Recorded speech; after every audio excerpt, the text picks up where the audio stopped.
Hello everybody, as the name of this video suggests, we're going to be talking about whether the market can go lower from here. So before I even get into technicals and such, let's just talk macro. And that's why I actually have the KRE up over here, because I want to start actually getting into what this is, how to actually look at the markets in a manner where you don't just, because the problem with most traders is that they just look at the major indices. They don't see the connection between that and the other areas of the market. You have to start thinking of the market as a big cell and start thinking of the different areas of that cell and how they're all connected. And so that's how you have to start thinking about this. Now, with that said, from when it comes to the macro, what do you want to look at? Well, the first thing that comes up is central banking. Central banks, and let's just get this over with right now. Let me just tell you, they just blew up another bubble. Basically, all that happened was that you had everything that happened with the dot-com bubble, and after the dot-com bubble, the markets crashed, and then the Fed came out. They lowered the Fed funds rate all the way down to 1%, and then they boomed the real estate market, and they went out and they said that every American should have to, that every American can now afford a home. And so that was the reason that they used to justify that. And so they basically just said every American can own a home, rates are down to 1%, it's great for the economy, and they blew up a bubble. Then that bubble crashed, and what they did next was that they blew up an even larger bubble. So they never actually solved the underlying problem. They just blew up the bubble again. And so some companies went bankrupt, and the difference between '08 and now is that in '08 they were more reactionary. Now they are actually taking a step before the market even went down a lot. They already started to take steps to try to keep it from going down even farther. So obviously you have coronavirus and that sort of stuff, but this was the underlying problem, is that the Fed would come out, they did QE 1, 2, and 3, and they lowered rates down to zero. Rates are now again down to zero. I think we've been warning about this a lot on this channel, that QE4 started. Now we have QE5 already, and QE5 and QE4 are never going to end. So they're not really even quantitative easing, they're just permanent debt monetization. That's what they are. And so you have QE4, QE5, never going to end. So ginormous amounts of money printing, and then you have rates down to zero. And so clearly the dollar is going to be worthless at the end of the day when it comes to this. And we've been saying that for a long time. It's ever since the first episode, we've been seeing rates to zero or even negative rates. And inflation is going a lot higher. Dollar's going to be worthless. We've been saying that since the first episode, and now it's starting to actually play out. And the way that the markets are working and have worked for the last 2 decades are that you can think of the markets as a drug addict. The markets went down, and QE1 was small, and then QE2 was a tad bit larger. QE3 was even larger. They went up. They cut rates to zero. They went up. And then slowly, when Jay Powell came back in, they tried to start raising rates. And after they raised rates, the market started to go down in Q4 2018. Once that happened, they basically just came out and said, we're going to stop raising rates. It provided a short-term high for the market. Then that eventually ran out, and the market needed more fuel. So then they said, oh, we're going to cut rates by 25 basis points, and then cut rates by 25 basis points a month later, and then a month later. And then the market went on. Then they said cut rates by 50 basis points. Now they've cut rates by 100 basis points, and they've started QE5. Before it was just QE4. QE4 was larger than 1, 2, and 3 combined. Now QE5 is larger than 4, 1, 2, and 3 combined. And so it's endless because it's getting larger and larger and larger and larger. And so you come upon that point where you realize that they are just reinflating it larger and larger and larger every single time. And so there were some clear, obvious signs out there. One of them was the regional banking index that I have up here. And so what you can see with the regional banking index is that there were subprime loans, and these were largely due because of Fed policy and government policy. And so Right here at the top, we have '07 at the very top of the market, came all the way down over here. But what we actually saw with regional banking was that they just bailed out the banks, but it just exacerbated the problem even farther. And so now the banks have climbed back up. But an interesting thing, the reason I'm bringing this up is because all these indexes were having record highs, but the banking index reached a record high in May of 20 or June of 2018. So, June of 2018, the banking index reached a record high. Ever since then, it has not reached a record high ever again. It never broke the record. And so everybody's looking at the three main indexes. They're looking at the S&P 500. They're looking at Dow Industrials. They're looking at NASDAQ 100. Most of them are not looking at these sectors. So when you go into the market, it doesn't matter if you're top-down fundamental, bottom-up fundamental, technical. If you just want to see overall what's going on in the market, you come into the market and you need to understand that the market is not just one index or these three main indexes. You have to actually go in, find a list of indices, and then say you have the S&P 500, for example. You need to go through, you need to look at every single sector within the S&P 500 and actually see how individually they're doing. You need to understand how the sectors all relate to each other, what area of the economy they're in, what their business models are within that sector, see how that connects to the central banks and the government, because government likes to intervene. For better or for worse, government likes to intervene. And so, for better or for worse, government creates higher inflation, government creates hyperinflation, and for better or for worse, government lowers rates to negative negative zones.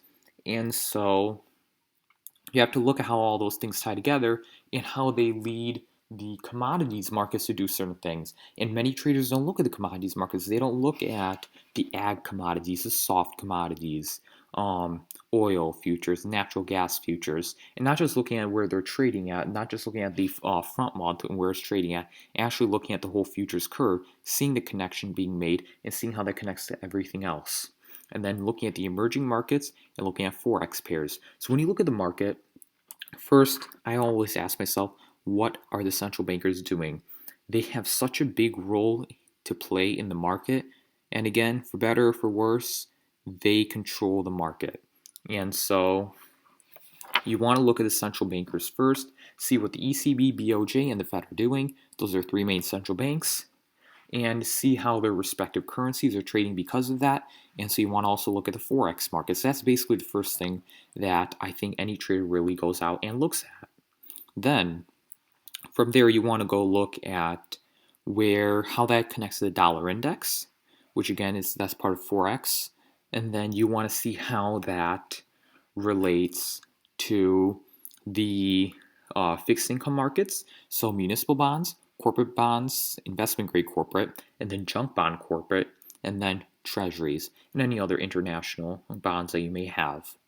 And you want to look at that. You want to see how that connects to the underlying equities market. And you want to see how that connects to the commodities market. And you want to see how that's affecting volatility. And so that's one of the first things you always want to look at out there is don't just look at the SP 500, actually go through, look at every single sector within the SP 500, see how much of a weighting it has, and see how that affects the S&P 500 itself. And so you want to do that first. And another thing you want to do is that you want to see the correlation between sectors. The Russell and the NDX, for example, used to have a big correlation. Now it's completely gone.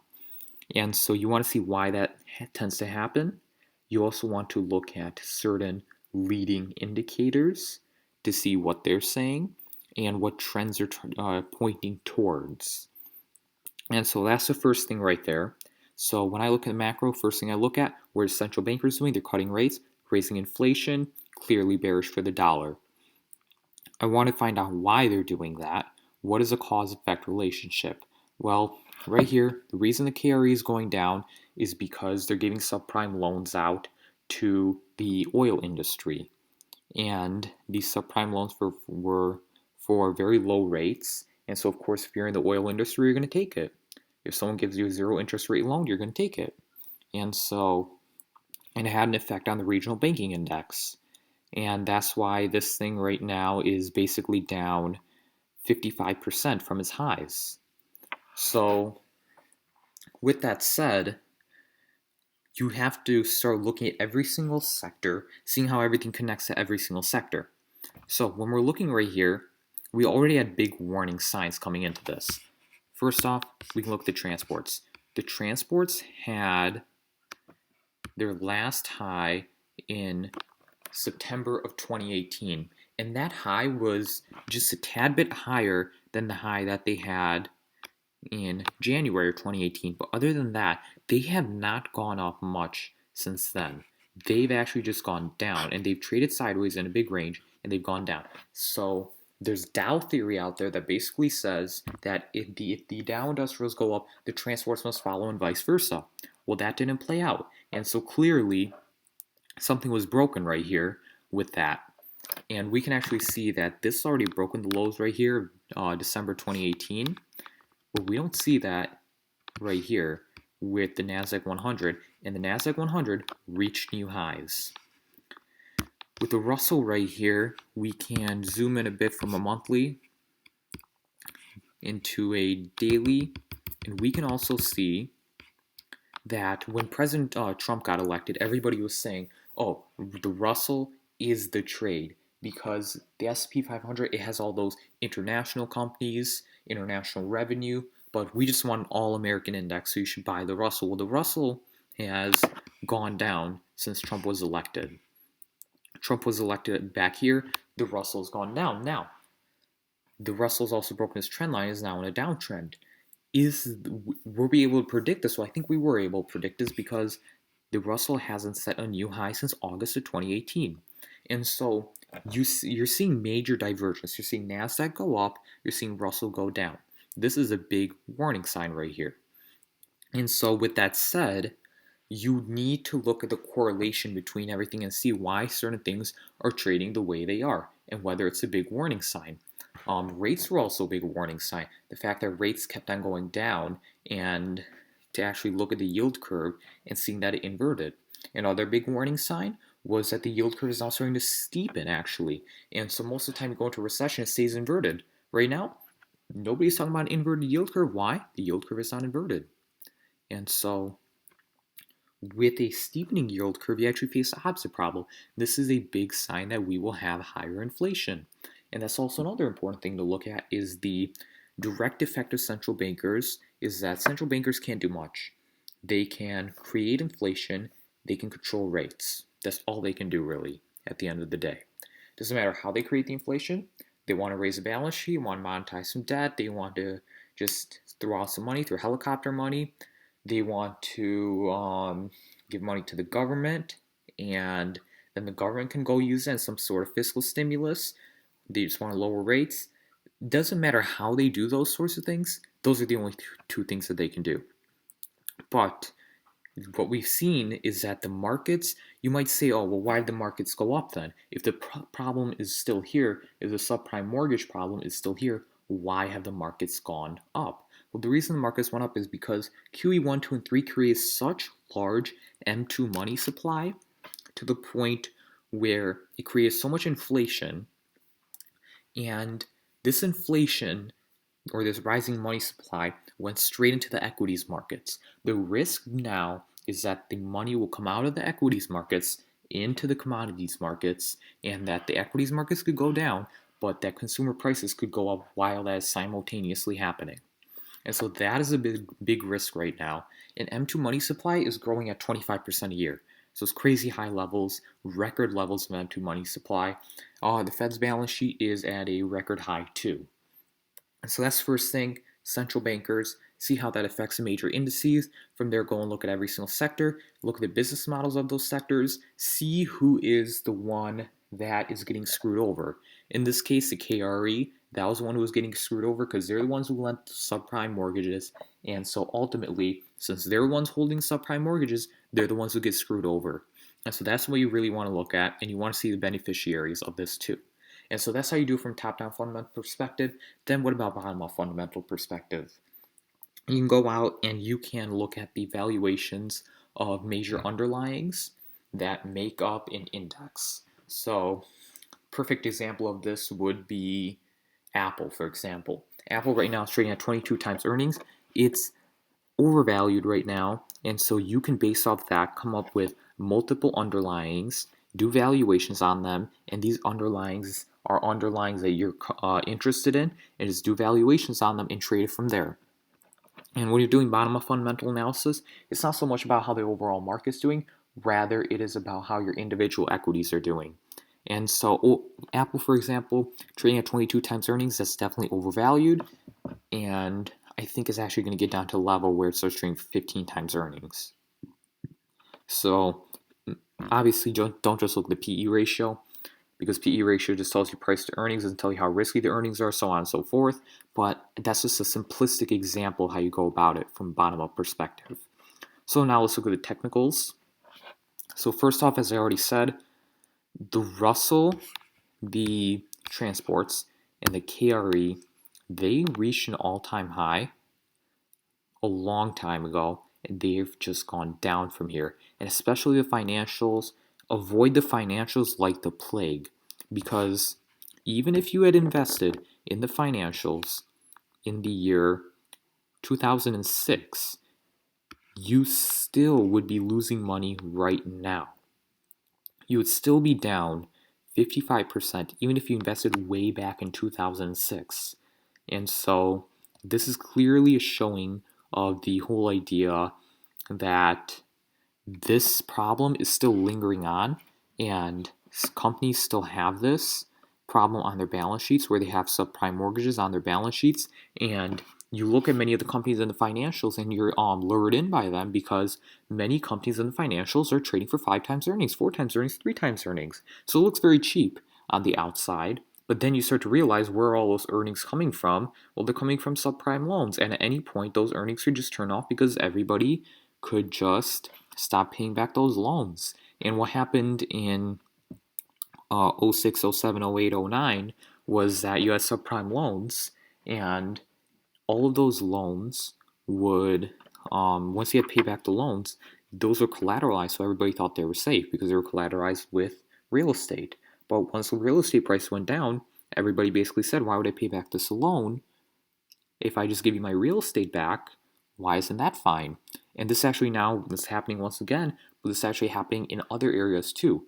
For example, in the car industry, what we're starting to see is that what's happening is that people are buying cars and people cannot pay back the loans. So people are just saying, hey, take my car and roll over my loan into another car.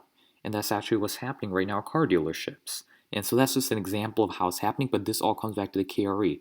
The regional banks are ultimately the ones who are holding all this debt, and so they're the ones who get screwed over ultimately, and that's why they're down almost 60% from their highs, and they haven't even reached a high since basically June of 2018. And if you had bought this in 2006, you would have lost money long term. You would still be down 55%. So I'm going to look at the NDX because I feel like this applies to most people. But looking at the NDX, what we see is that it's consistently gone up from here. It's now starting to go down. What we saw with the selling pressure was that there was quite a lot of selling pressure, and I don't expect it to stop. Here's why I know. If you look at VVIX, the VVIX has gone up and has spiked up. Until the VVIX stops going up, the VIX will not stop going up.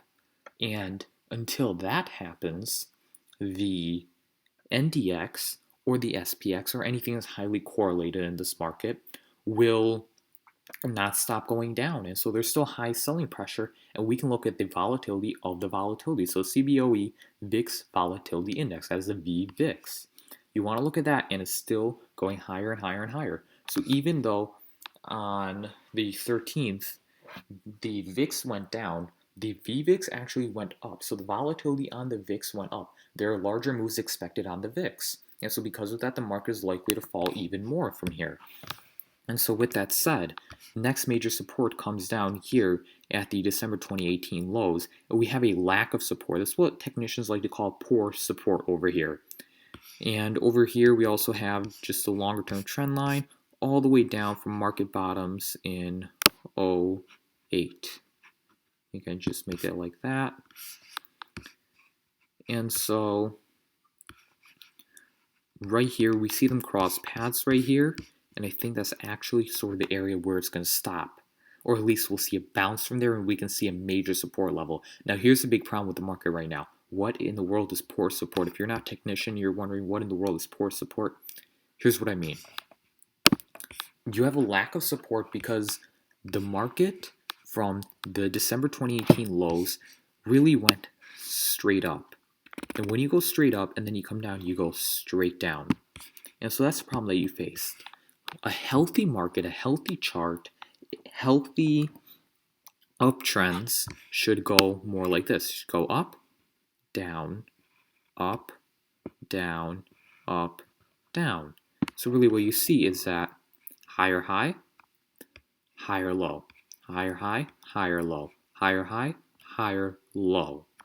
And so then once you do that, you have a support level, and then you have another support level. And so now on the way down, it can bounce and then bounce again. And then even if it breaks through, it can get another support level and bounce again.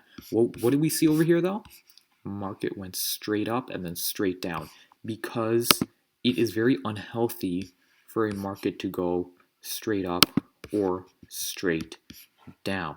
And so with the market going straight up, you don't have any major support levels in place where you can actually see a bounce actually happen, and a major bounce, not just a dead cat bounce, not just, oh, it touched a Fibonacci level, so it's going to bounce a little bit. A major bounce. And you don't actually see a major bounce happen because what tends to happen is that when you go straight up, V-shaped, then you come straight down, V-shaped. And so that's the problem. If the market had stair-stepped higher, which would have just been going higher, consolidation, going higher, consolidation, going higher, consolidation, then it would have been a healthier uptrend. There would have been more support. Or if it had gone up, down, higher high, higher low, consistently done that, that would have created support on the way up. But once you go straight up, you create poor support. There is no support above this level right here. There is zero support because it ripped straight up, and so it ripped straight down. And so poor support right here is created because of the lack of consolidation, the lack of higher lows. And with a healthy chart, with a healthy uptrend, you should never go straight up. And this is another problem that we face right here. From the December 2018 lows, you went straight up. And so the market did not go up and then consolidate, or go up and then make a higher low. And so now you have a lack of support levels. Lack of support levels simply means that because the market went straight up over last year, the NDX was up almost 40%. It has the chance of now going down almost 40%. And so this is why you never want a chart that goes straight up, because you get so overbought, it becomes so unsustainable because you have so many buyers, you have so many sellers now, and you just run out of buyers on the way up. You have so many people that can sell, and it's not a sustainable rally. And that's what started to happen with the NDX. There is poor support because from here on out, the NDX, there is a bit of consolidation here where it went up and down, hence why we actually came over here. We bounced off the same similar level, and we bounced up a little bit, but that wasn't enough. You needed major support, and there is a lack of major support. So I wouldn't actually expect the NDX to find support until it gets down to 58.64. And so until the NDX gets down to 58.64, and so let's see how far down that is. That is basically, we're talking another 20% from here. So until the NDX basically from its top gets down almost 50%, we're not expecting support, and even then, it could just be a bounce. So we don't know for sure. Oh, and going back to the macro, I forgot to touch base on coronavirus. coronavirus is definitely going to get worse. And the problem that you're starting to face with coronavirus is that the amount of people that need help is more than the amount of capacity inside medical centers. And so doctors are actually having to choose who will live and who will die. So the situation there gets worse. But coronavirus was not the reason for this to drop. It added on to a reason, but really it was a straw that broke the camel's back. It was the I like how Peter Schiff puts it when he says it was the pin that pricked the bubble. It doesn't matter what pricked the bubble. The coronavirus pricked the bubble, and that's what scared the market. But ultimately, it doesn't matter what pricked the bubble has now been pricked. And so the bubble will fall. And so even if coronavirus is fixed, you still can't avoid the fact that Apple was trading at 25 times earnings, which means that you only get a 4% return every year. And plus whatever growth there is. But Apple shouldn't have too much growth, seeing that it's $1 trillion company, and that has basically reached a mega cap status, and that you can't grow much more after you reach a mega cap status. And so you have those sorts of situations. And so ultimately, will the market fall lower? Definitely. From a technical perspective, there is poor support right here. From a macro fundamental perspective, things don't look good when the Fed does multiple emergency rate cuts, which they have never done in their history, the largest basis point rate cut, which they have never ever done. They do QE4 and then QE5, and really all they are is that they're QE infinity, since they're never going to stop, yet the markets don't go up. And so the markets are very scared right here. I think the only solution to this is that the Fed comes out to Congress and says, we want to amend the Federal Reserve Act. We want to make sure that we're actually able to add stocks on our balance sheet like they are in Japan or in Europe, instead of just being able to add treasuries. And on top of that, we're going to need major fiscal stimulus. I think those would bring the market up. But until then, the market's headed lower. The technicals and the macro fundamentals support that. From a bottom-up perspective, you look at multiple companies. If you take a list of 30 major companies that many people have in their portfolios, you look at those major 30 companies, you see that they are trading at crazy high valuations. Apple being an example of one of them. And if you're a long-term Apple shareholder, watch out for a later video that I'm going to make on Apple and how to, if you are a long-term investor, how to buy the dip, but do it in a safer way. But just right here, the price action doesn't look good because of the poor support, because of the fact that you have very aggressive sellers and not very aggressive buyers, because of the bad looking macro and the overvaluation of so many companies. I just don't see demand in this market. So I think it's still got another 20% to drop. Take that however you want. But no, the market has not bottomed yet. For the market to bottom, I'm looking at the VVIX. If the VVIX starts to top out, that's a good sign. But the VVIX, even when the market went up, the VVIX went up. So there's a big warning sign right there. Until the VVIX tops out, the VIX will not top out. And until that happens, you can't expect the market to go up. So for now, I'm still bearish on the market, another 20 or so percent. Thanks for watching, everybody. If you liked the video, just give it a like. If you want to subscribe, go ahead, do that. And if you have any questions, I'll answer them inside the comment section. Any constructive criticism, anything like that, go ahead inside the comment section. Any future trade, if you have any trade ideas, put them inside the comment section. That's what the comment section is for. I'll be inside the comment section answering all your questions and comments. Thanks for watching.